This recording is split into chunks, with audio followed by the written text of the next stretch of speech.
Everyone, and welcome to our milestone 10th HWISE-NOW virtual coffee hour. We're delighted to have you join us today in our discussion of information and communication technology for the water sector.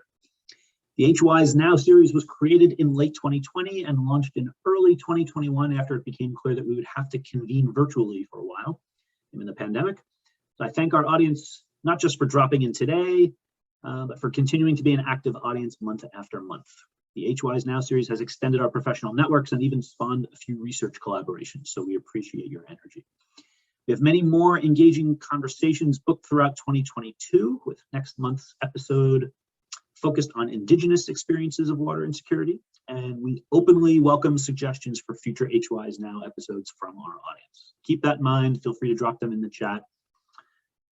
For those new to HWISE, I'm Justin Stoller. I'm an associate professor at the University of Miami in Florida, where I generally study global health disparities from social, environmental, and spatial perspectives. I'm also an executive committee member of the Household Water Insecurity Experiences Research Coordination Network, or HWISE-RCN.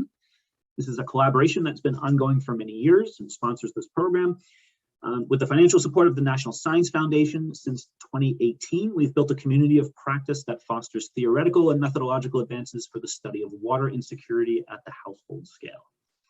For members of the audience who would like to learn more, please do visit our website and join our community.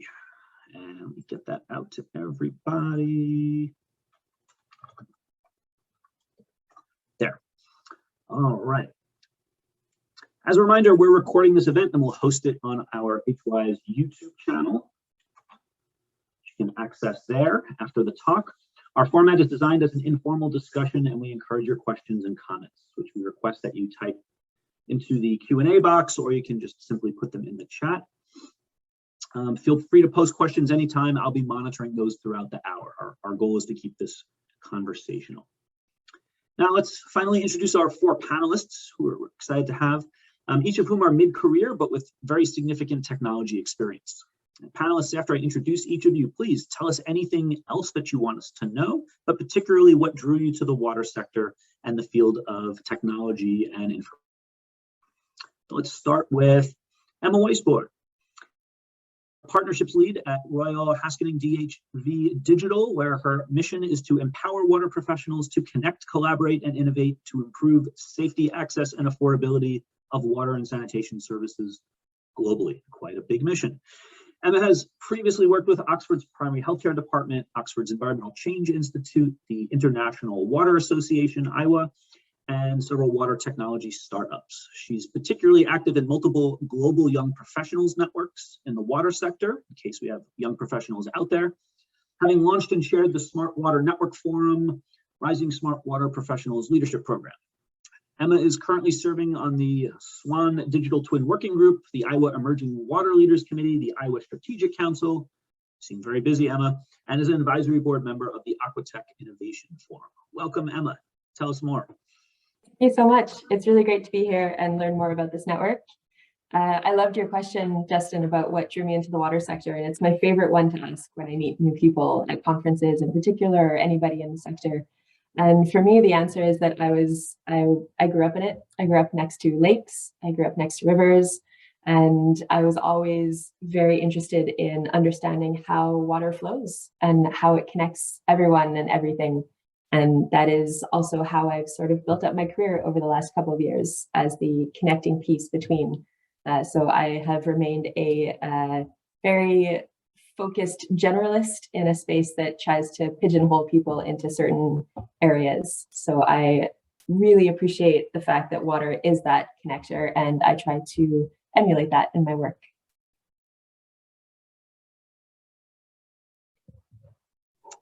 All right, excellent. Thanks so much. Welcome, and thanks for being here. Next, I want to introduce a good friend of mine that goes back over a decade and helped get my work started in Ghana many years ago, Richard Appiah Otoo. Richard is Chief Manager of Technology and Innovation at the Ghana Water Company, Ghana Water Company Limited.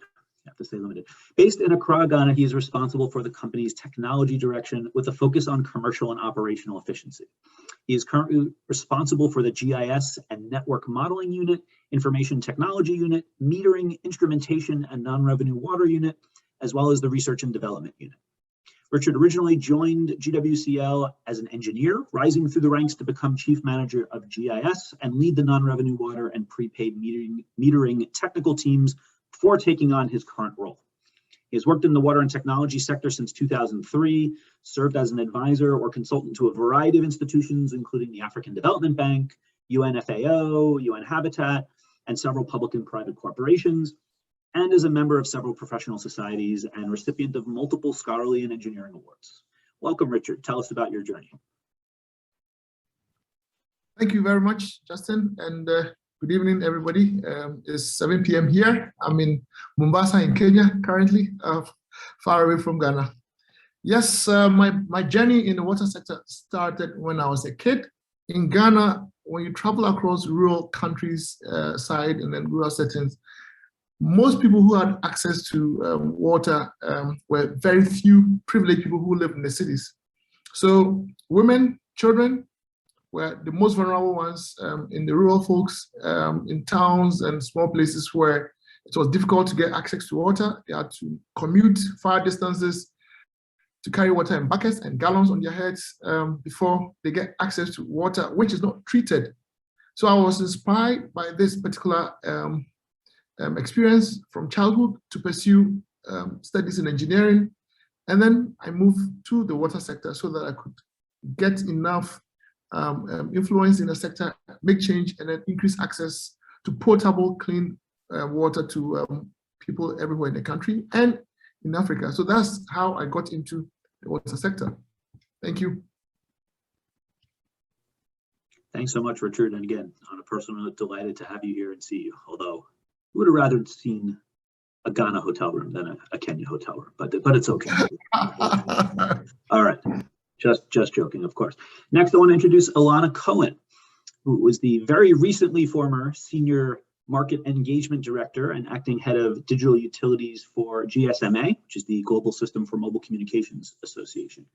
Ilana led the strategic engagement of the program with the mobile, energy, water, and sanitation industries, as well as a team of market engagement managers to operate the Digital Utilities Innovation Fund, which provides grants to organizations that leverage digital solutions to improve access to energy, water, and sanitation services.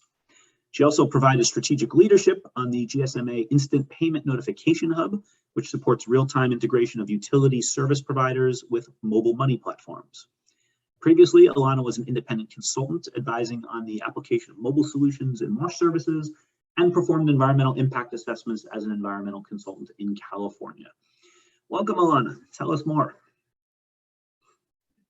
Thanks so much, Justin. Yeah, I'm really excited to be here with everyone and chat.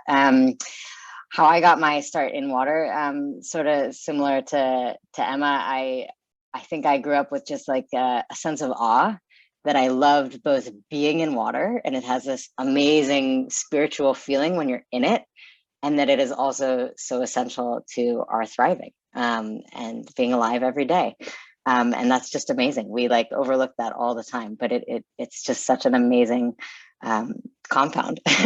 And so I was kind of obsessed from a young age. And then I think really my desire to work in water was solidified when I was an undergraduate, and I was able to do a study abroad program in Zanzibar and Tanzania, and lived in rural areas like we were hearing about from Patrick, and was living with a host family where there was not safe access to sanitation, and the host mother was waking up at 4 a.m. to pump water out of a well that was running dry.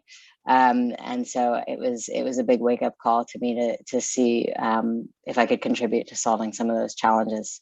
So that's how I got my start here. Yeah, thanks. All right, thanks so much. And again, it's great to have you here. And last but not least, our friend Patrick Thomson, who is a senior research associate at the University of Oxford's School of Geography and the Environment. Patrick researches how information enables organizations and institutions to rethink and redesign rural water services. Patrick invented and developed the smart hand pump and leads the continuing technical evolution and operational implementation of this research at Oxford. And as part of this research, set up Fundifix, a rural water service provider in Kenya, which has now been spun out as an independent entity. Prior to Oxford, Patrick worked in international development, living and working in sub-Saharan Africa, Southeast Asia, and the Caucasus regions. He remains a chartered engineer and has multiple patents and has written or co-authored dozens of refereed publications. Welcome, Patrick. Hi, and thank you for inviting me to take part in this. Really glad to be here, Justin. Thanks. And yeah, so to the start in water question, I'm going to be really controversial and say, when I was a kid, I just took it for granted. You know, being brought up in Britain, came out of a tap, it was all fine. Didn't really think much about water. And then in my previous job, which you mentioned, in international development, I was doing something completely unrelated to water. But every country I worked in, there were water issues. They're always different. And it just, the time I was working there, it just came to me that this was a really important thing that I'd, taken for granted for most of my life. But actually, whether it's water services or water resources, people, communities were just dealing with water issues day to day in many countries, and that really sparked my interest. So that's why I shifted over to the water sector, and that's why I'm, I guess, here now. Well, again, thank you all. And again, we're very grateful to have you here and for this to be archived on our YouTube channel so people will be able to watch recordings of this and learn from all of your collective experience. Now, I want to open our discussion by asking about the one or two most exciting technological developments that you're seeing in the water sector. And when these come to mind, what is driving these changes? Is it technological maturation or innovation? Is it government mandates that are pushing these into certain technologies into being implemented more widely? And how will they affect the user experience with water, which is what much of our HWISE community cares about? And to the extent that water security might improve from some of these developments, what are you seeing out there in the field? We can, I guess, go back in our original order. We can maybe start with Emma. First on the block, for me, I think I really have to go with the wide-scale adoption of AI technology in the sector is one of just the coolest things that I'm seeing right now happening. And it's being driven in part by this abundance of data that water utilities are sort of at the phase now, at least in sort of the Western world of, okay, we have all of this data, how can we get more value from it? And some of the examples that we're seeing with this are we can predict water demand with AI technology. So that helps, for example, optimize storage, protect assets by ensuring those calm flows throughout the networks, as well as reducing energy costs. So in areas that are aiming for net zero, that's a huge factor that helps with that. AI is also helping find leaks across networks and systems. So we can reduce non-revenue water around the world in different areas if we have the right data input from that. So leakage rates in some places can be reduced by like 40%. And in how it impacts the user, those leaks can be detected even before customers are aware of it happening, which for water companies is a huge plus because that improves customer satisfaction. They don't have to call up their water utility or water company and complain about it. Pressure is maintained. Some other examples of how it impacts water security are, for example, not just in detecting blockages in wastewater networks, but being able to clear them ahead of time. So detecting deviations through AI and being able to then ensure that there's no overspills. We can also, with AI technology and the mass deployment of it, manage those peak flows in systems. So one example, again, is there's deployments of AI technology to manage peak flows in systems used in areas where limitations on housing have been put forward because the water utilities aren't able to manage or to really process the wastewater coming from those new developments. So if you can better use your existing assets and manage those peak flows such that they're not flowing over peak capacity at those times, then you can ensure massive savings, which helps on taxes for people as well, but also reduce the bypass of treatment systems, so ensuring cleaner rivers, helping also with reducing energy, once again, and overall just enabling better effluent quality, which helps the environment and people overall, anybody who's downstream from those. So those are just a few examples. I can talk very long time about this wide-scale adoption of AI that we're seeing in a lot of places, but for me, that is a complete game changer for the sector. Very interesting. Richard, you have a lot of experience with non-revenue water. You want to add on to that? Thank you very much, Justin. Yes, from our side, the network has had very, very, very huge legacy problems. So pipes are dated, valves are dated, treatment plants are dated, very conventional treatment plants. So to introduce technology on such a dated system requires huge transformation right from the system intake part through the network to where water is delivered. So what we did essentially was to have an amalgam of the various technological departments in the utility, so put it together. So metering, instrumentation, network distribution, plant pumping, and all of that. And then we put in investment on connectivity. So you cannot have efficient integrated technology system without connectivity. So fiber optic cabling or radio frequency to allow communication from the treatment plant. With this, what we did was to get sensors, a lot of probes on various strategic locations on the network. What essentially those probes do, one is that it gives you pressure alert if there's a huge drop in pressure. So if there's a huge drop in pressure, it either conveys the message that one, the pipe has a burst or a leakage, or somebody's stealing the water.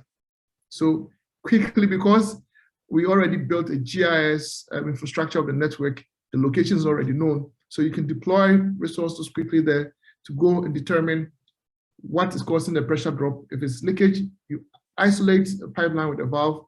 But I want to build up on where Emma started from. I mean, with AI, you can actually automate valves so that the valves will be self-learning. And once there's a sudden drop in pressure, the valves can just close by themselves so that you don't lose so much water. So we, because of the legacy problems we had to now gradually, painstakingly start building the technology infrastructure from first principle to the state in which we are right now, where we can deploy sensors and loggers that would tell us flow and pressure to allow us to proactively manage non-revenue water. And on the commercial side, what we've done now is that because people in the African context, I don't know how much it is in the US or in the UK, people bypass the meters. You know, when you have a commercial meter there, domestic customers bypass the meters so that the water doesn't go through the meter. Some mechanical meters are turned around so that the readings go in the opposite direction. So we have made significant investments in smart ultrasonic meters that have inbuilt alarms so that once there's a tampering, because these meters use AI to study the pattern of consumption over time, it will trigger an alarm that this person's consumption has changed. So please check what is happening. So essentially, on the non-revenue water side, that's what we've been doing to this particular point in time. And for the past 5 years, we've had almost 12% drop in non-revenue water in Ghana Water Company. And that's translated into almost $5 million savings. Thank you. That is extraordinary and great to hear. I want to pivot to Patrick, who has experience implementing similar sensor technology, but in a more rural context. Patrick, what are you seeing in these rural contexts or wherever else you're working? Yeah, no, thanks, Justin. And likewise, those results, Richard, that's pretty impressive from what you described. Yeah, so in the rural context, I mean, I think one of the key, I mean, I'll get on to agreeing with Emma about AI in a minute, but I think one of the key changes is simply that the cost of sensors and monitoring, basically off the back of mobile phone technology, has plummeted. So stuff that we could have done in the 80s, say, but it would have required like a big rack of equipment and cost hundreds of thousands of dollars, is now a small thing that can be, whether it's a smart meter or in case I'm doing something on a hand pump. So those technology costs have just dropped so much that things are now possible or feasible. They were possible before, but now they're feasible and potentially economic, which is another potentially economically feasible, just weren't before. So what we've been doing in the rural sector effectively is monitoring the hand pumps directly, so we can see how much they're being used and whether they're working or not, and then that information goes straight to mechanics who can then be deployed very quickly. So rather, a lot like things Richard, you were talking about, we can deploy mechanics out very quickly when there's an issue, which means that the service level the customers get, improves a lot from, pumps being broken for weeks or months to, a few days. And that's been really, really exciting. But to some extent has been making the existing system of how we do things better and more efficient through the technology. But I think one way where the AI is really game changing is that, so what we're now doing, and I'm excited about this because literally this is what our research is doing right now, is we are then using the noise data that we're generating from the hand pump vibrations to try and predict whether the pump is going to break in the future. And if you can do that, there's all sorts of reasons for health, etc., why turning your downtime from 2 days to 0 days is great, but also it potentially means you can completely rethink how you manage these systems. So I think for technology, there's a sort of incremental change. Technology can do two things. It can let you do what you're already doing better, whether that's faster or cheaper, but also there's a point where actually it can make you rethink, redesign what you're doing, and that's the exciting part, because then you can sort of go to water users or utilities or whoever and say, imagine you had all this information that you did not previously had. How would you run your systems? And I think we all do, not just in water, but in all ways of life. We implicitly assume certain things in the status quo before we make decisions. And I think it's fun trying to break out of that and go, pretend that all the constraints that you've sort of baked into your thinking don't exist, and how would you do things without those constraints, and then see if that's possible. And that's the sort of, maybe we'll get onto it later, sort of how you link sort of bottom up and top down thinking and systems engineering and that side of things. But that's my very brief response about sensors. There's another thing as I'm on that I think is really exciting that maybe again we'll get onto later is in terms of what, especially in the rural water, but I think just generally, sensors that can measure water quality. There's a lot of exciting work going on at the moment with that. There's sort of molecular and synthetic biology research going on about these sort of low-cost techniques. And at the moment, I don't think there are any that are really mature and commercially, operating. But there's a lot of exciting research. And if we then combine those with, maybe it's my biases, with sort of sensors and remote, technology, so you can transmit this data, suddenly we can have, low cost, virtually real-time monitoring of water quality. And as anyone who's worked in rural water, water quality is one of the huge issues. So that's something that's on the horizon. And like a lot of these technology things, it'll be in the labs that it is now, and then we'll blink in a couple of years, and it will be, it'll be stuff that Emma will be doing, from more of a commercial angle rather than I know about from a research angle. Thanks, Patrick. That's really fascinating to hear about what's on the horizon. Ilana, we can't possibly have covered everything. What else have you been seeing in your recent work? Yeah, well, I think it is a little bit. I think it's a little bit like what Richard was saying about just like where we are in this journey. And the last thing Richard mentioned is that how all these digital tools are now enabling the Ghana Water Company to get financing.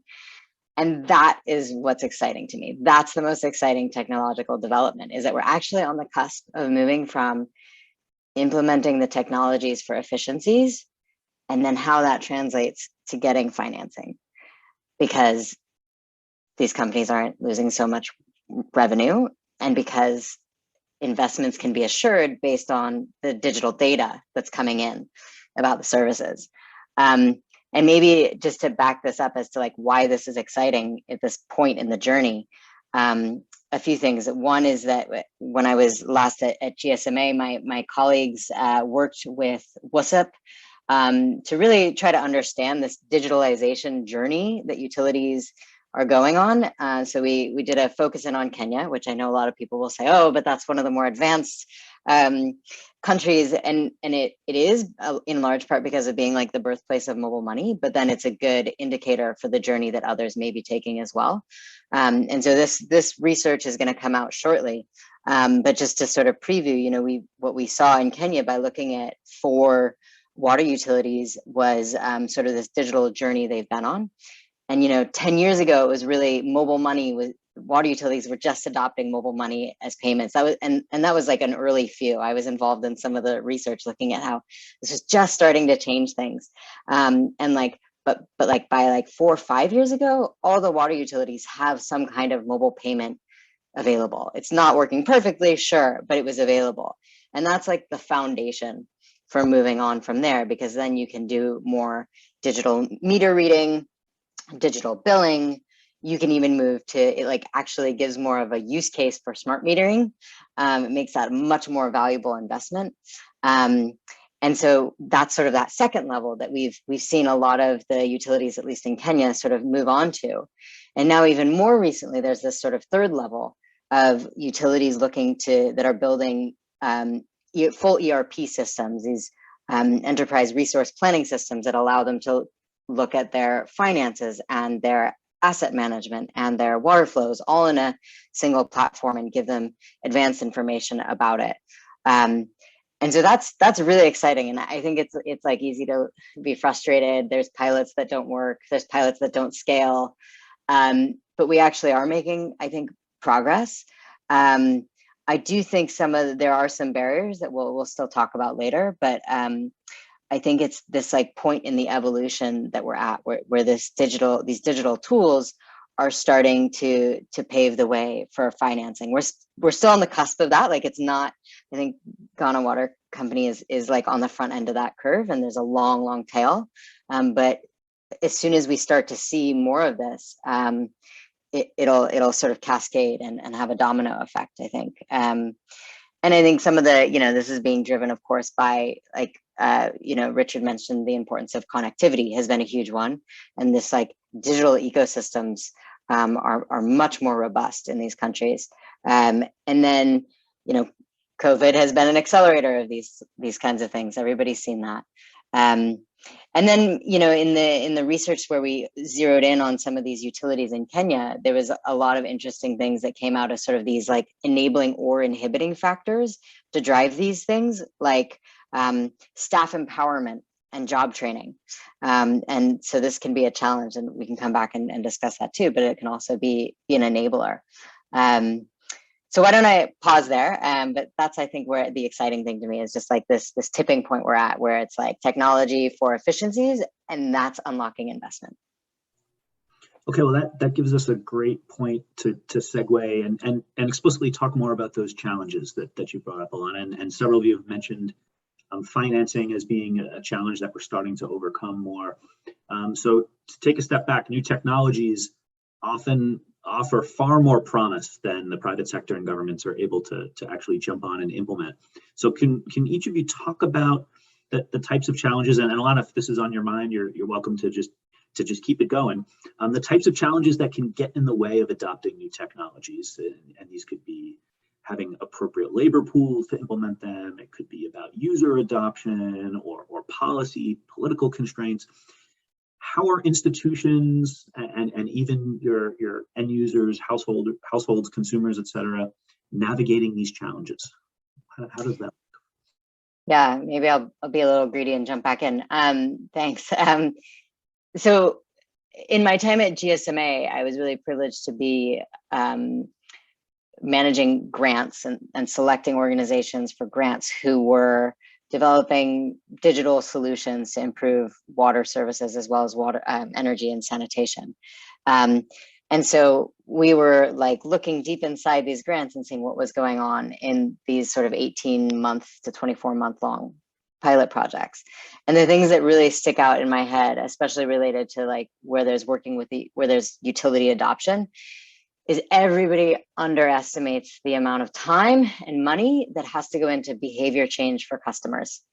It's just like, it's like double it. Whatever you think you're going to need in terms of like time and money to market the new payment method or the new app to your meter readers or whatever, you got to double it. It's just people need to be trained and retrained. I mean, we're all like that. We all like to think that we'll pick things up in the first, but we don't change behaviors easily. So that's the biggest thing that we saw time like over and over again. I think the other big thing we saw for failures, or for like the biggest barrier, was not having local technical support. It was always a mistake to have an international company trying to implement a digital solution without anybody on the ground to troubleshoot. It's not like you're replacing, in a lot of these cases, you're not replacing one digital system with another. You're putting it in for the first time. There's lots of new things to figure out. You got to be on the ground to do it. And then this financing gap. I think where we are now is that there's been a bit of funding for innovative pilots. And then there's not been that like really interesting funding that's specific to water. It's not just water, there are other sectors, but there's this big lag time between the amount of money that's then needed to go up that step in scale, because it's the technology companies, if they don't have the capital infrastructure, the capital investment to invest in that infrastructure, that first batch of infrastructure, and the utilities don't have the money to pay them for it right away. And it's even a while before the technology improves the revenue flow so that they can start paying for it. So there's this big financing gap. I think the money is there. Actually, I think the money's out there. It's just a matter of channeling it to these things and setting up interesting financing arrangements and tools to get the data that we need to de-risk those investments. But I think that's all possible. That's the part I'm excited about. Yeah. So those are some of the challenges that we've seen. Emma, please jump in. And so, to the extent that we're talking about financing, where is financing coming from these days? If it makes sense to, if it doesn't take us on too much of a tangent. Yeah, I just want to kind of echo first and reiterate a bit what Ilana was saying. Even from a supplier perspective, there is never going to be a lack of jobs in change management moving forward in the water sector. So for any young professionals out there who are trying to think of what skills they need to adopt to have a long-term career in the space, change management is seriously it. The barriers to adoption of tech are not technical. They are social, they're behavioral, they're political. I've seen some of the most interesting tech in the world being bought and implemented and then just remaining kind of on the shelf in utilities because companies just don't spend the time to lay the foundation for getting that technology adopted and implemented within the utility or the company, or I guess even at the consumer level, to your point, Ilana.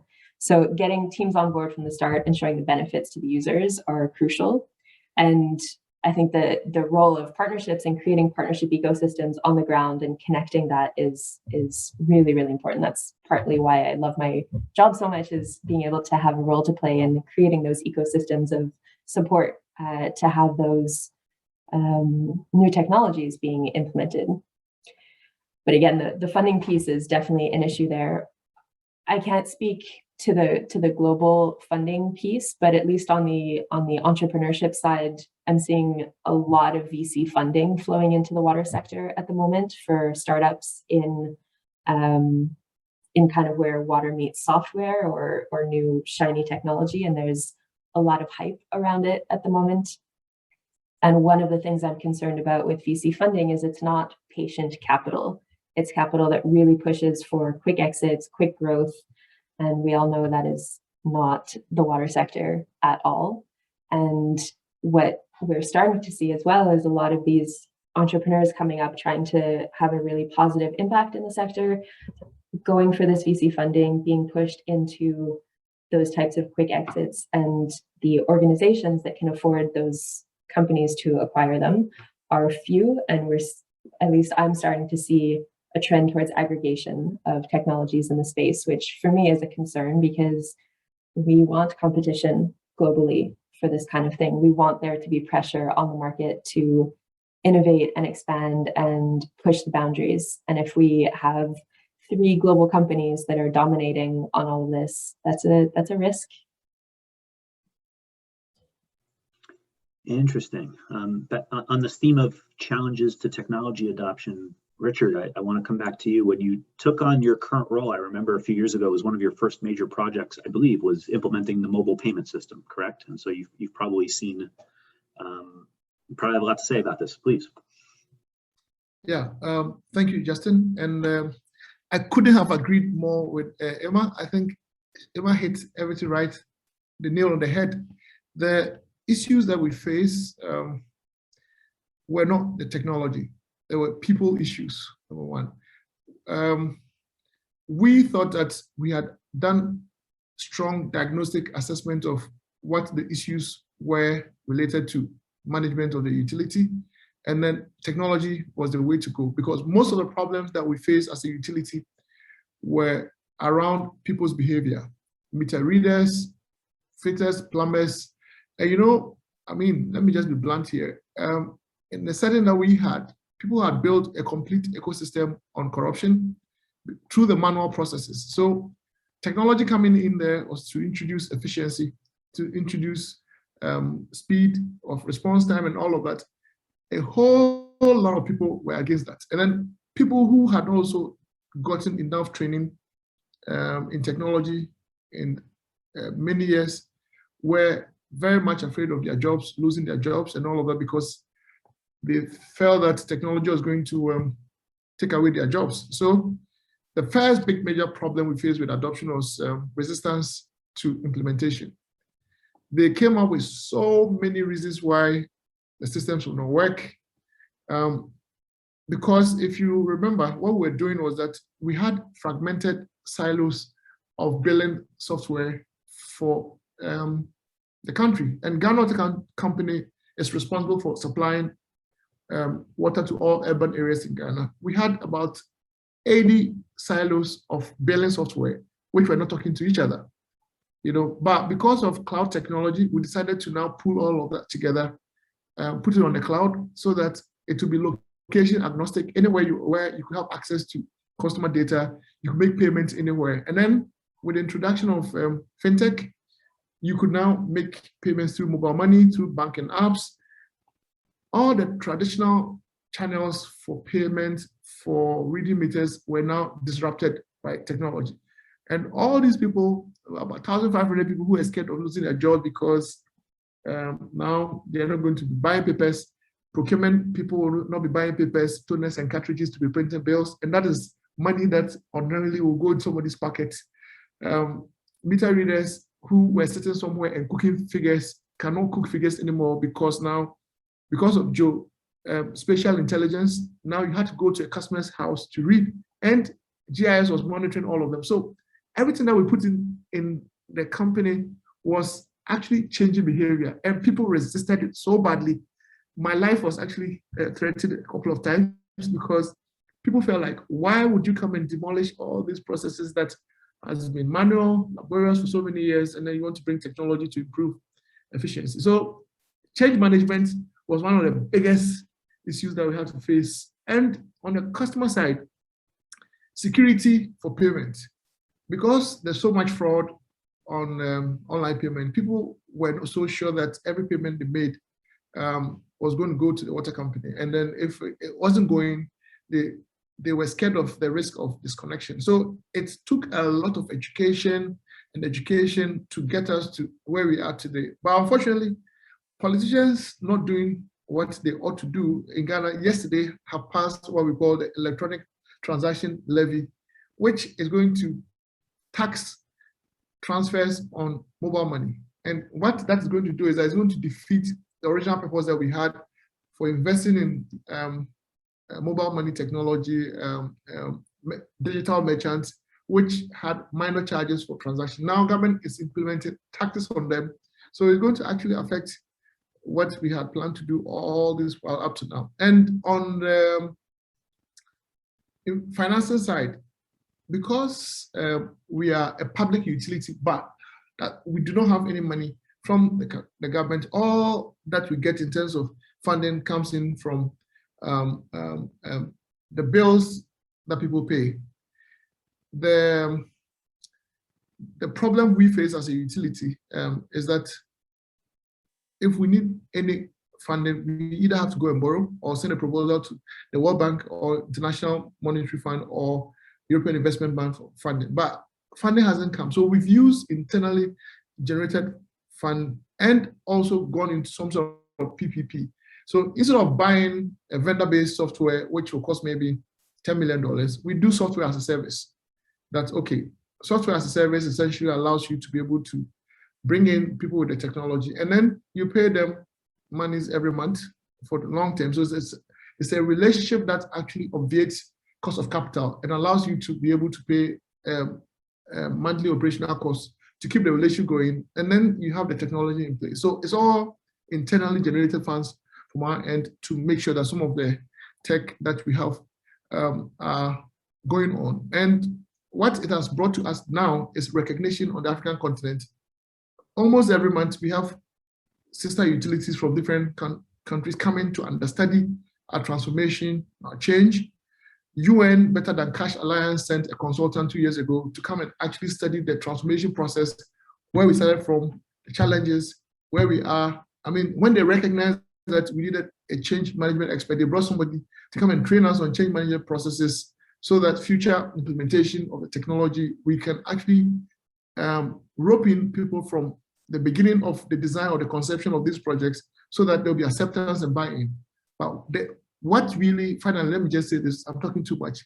What really worked in our case is that because I sit at the top as a director, I have a lot of influence on management. So there's strong management buy-in from top-down approach in terms of policy to be able to drive this change, irrespective of all the challenges we face from labor unions. Thank you very much. Emma, do you want to jump in with a quick question, and then we'll go to Patrick? Yeah, Richard, you mentioned something that just triggered a question on your procurement. Did you have to change anything or transform how you do procurement to be able to adopt SaaS, software as a service? So that's to do SAS. This was the first time we're doing it. So the procurement law did not even have that in it, but there's a portion in our law for procurement that rewards innovation. So we capitalize on that particular side on SAS as an innovative process to really procure system like this. And then our legal department had actually never done any contract document on SAS. So it was really a very laborious process to really sit together with the private sector back and forth to really design a contract which would protect the private entity and also protect us. So it's a novel thing that we've done, which has never done before. So we had to change the entire process that we do procurement to be able to do SAS. Fascinating, because that's also a huge barrier to adoption of at least software technology. Is our water companies or utilities around the world just aren't set up for kind of those recurring procurement processes for that level of cost usually. So at some point I'd love to hear more about that when this is over. Sure, I have a lot to talk about. I'll just jump in because there's a few things that everyone has said that has made me think of something else. And firstly, the change management, and absolutely, someone coming from my background is engineering and coming into, this, people are trickier to deal with than things. I think that's safe to say. But the change management, and also I think, which you've all mentioned, and what also I think Emma mentioned about things being political, is that there's also change management at the sort of, because it's a very regulated, water is a very regulated sector, and whether that's within country regulation or even more, for example, the stuff I'm working with, you've got sort of WHO guidelines and such like for certain things. So for example, and this is sort of looping back to what I said about these new water quality testing technologies, is that we have a certain way of testing water quality that is embedded in the system, and that I'm sure most people on the call know that is it. It's counting things on a thing which indicate E. coli's. Slightly facetious there, but the technology is going to hit a barrier of the regulation. That's the way it's going to go. That there's going to be some technologies coming online. The costs will come down, and they will be very good at what they do, but then we're going to get a problem about how do we integrate these new technologies into these systems that I've got these, what was probably in, the 80s or 70s, the absolute best thing to do. It's not a criticism of whoever made those decisions, but that decision-making process is going to take much longer to change than actually the technologies. And I think that's, I think, an important area of whether it's research advocacy or whatever, that, to make sure that those organizations, and when I'm talking about it's WHO, but there'll be others, are aware of what's coming and are already thinking about how these things can change, because we're all ultimately trying to do the same thing, but getting people to sort of change their thinking is going to be a much slower process than actually, I think, developing the technology. And then if that doesn't happen, the technology development will stall because the business case for adopting it and further developing it dies off. So you'll get probably all sorts of things that were technologically great, but will, I think, Emma, as you mentioned, just end up on the shelf, and for probably in large case non-tech reasons for these sort of institutional blockages. But a great example of that, Patrick, is the wastewater-based epidemiology that has gained traction in the last couple of years with COVID. So here's a perfect example of we have a use case. There's a global issue with it right now. We could be doing so much more with tracking variants, for example, in wastewater. But where's the business case? Because it costs the utilities money to test the water. And then what is the added benefit? We went through this process with a few different countries, a few different use cases, and it's a very hard business case to make because public health institutions are underfunded. Wastewater utilities, we know, are underfunded. And then from a cost-effective perspective, as you said, the sensors for that are still quite expensive. The qPCR testing is a lot. There's very few companies that are able to do that on site and remote test all of this. So it's, to me, that is one use case that if we could unlock this or at least push it forward in some way, there's huge benefits to society for being able to predict 2 weeks ahead of time what's going to be happening in hospitals down to a neighborhood level. But we're just not investing in it, and the pushback on it is so strong. Yeah, no, I mean that's absolutely. I mean, it's like the stuff that we're trying to do with rural water. Say, you've got you can articulate, and everyone around the table understands the health benefit, and as we all know, whether it's health or the economic consequences of health, you've got an economic benefit, but how that turns into a financial benefit that can then pay for the thing to happen, and even with everyone around the table agreeing all of this, actually finding that mechanism to turn a social benefit to an economic benefit to a financial benefit to close the loop is incredibly difficult. Yeah. And the behavior change involved in actually pushing that forward. So who will go get the grab samples? Who's in charge of training people to be safe in doing that, sending it around? Yeah, it's really interesting cases to maybe look back on at some point and dissect around how could we have done this better, or how could we have actually made that work?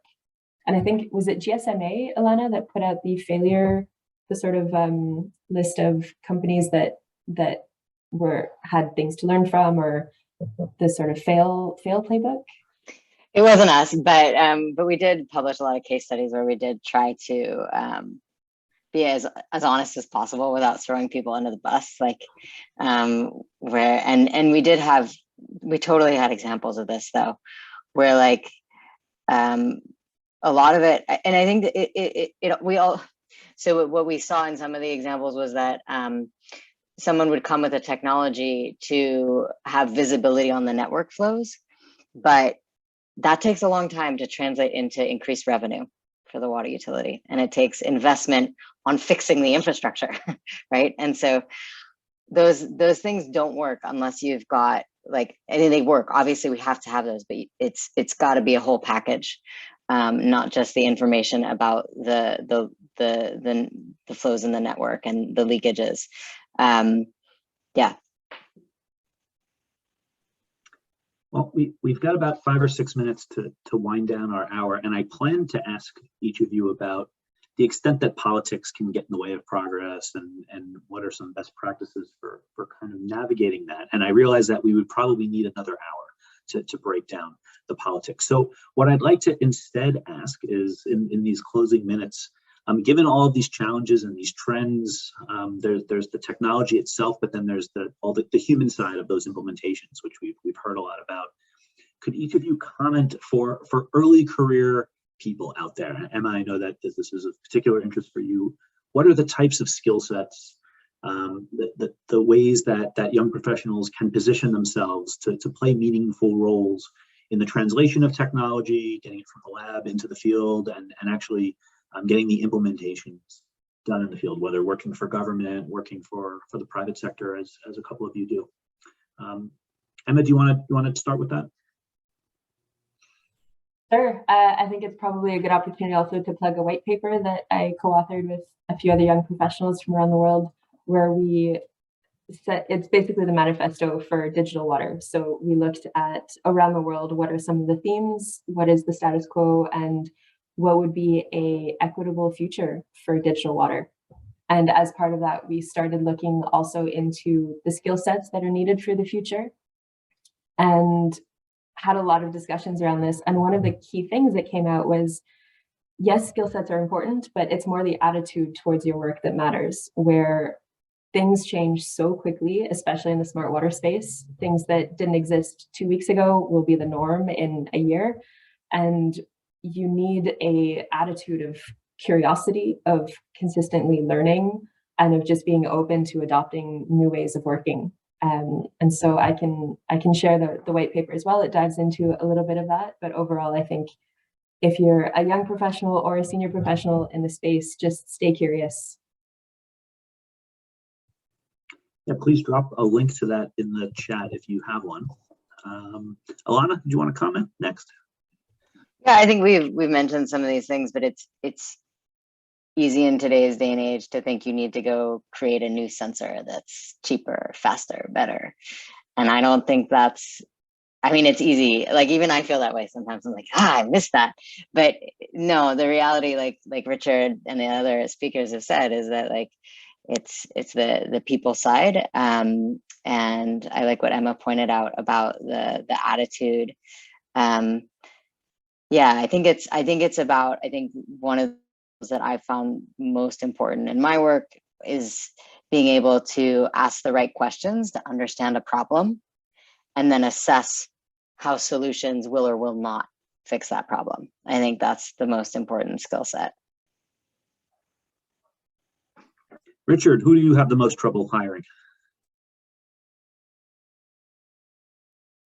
Besides me. Well, you know, if you look at the water utility and the compensation in terms of salaries, it's not so much like people working in direct tech field. So the salaries don't really attract the young guys who are coming up. But what I tend to look at, and I talk to them when we do recruitment drive, is I need people to understand that, I mean, we've talked about water being the blue gold, and there's so huge potential in the water sector that if you got drive for change, there's so many things that you could do.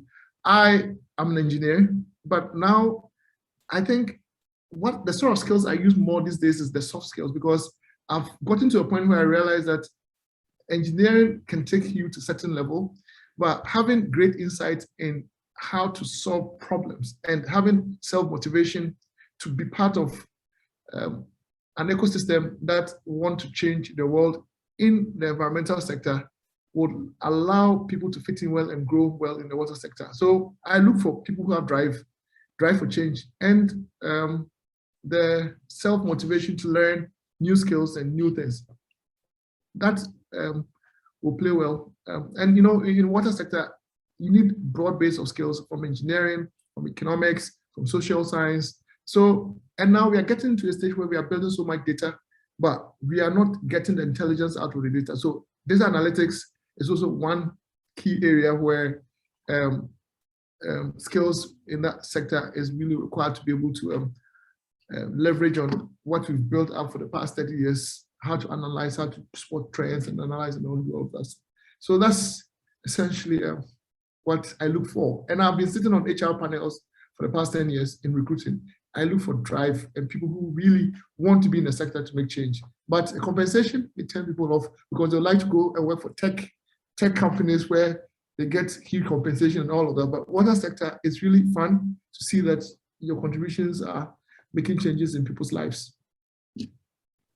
Well, that certainly underscores the importance of better access to financing to be able to pay for the kind of professionals that we need to expedite this transformation, within governments instead of always outsourcing. But that's for another day. Patrick, what are your closing thoughts here?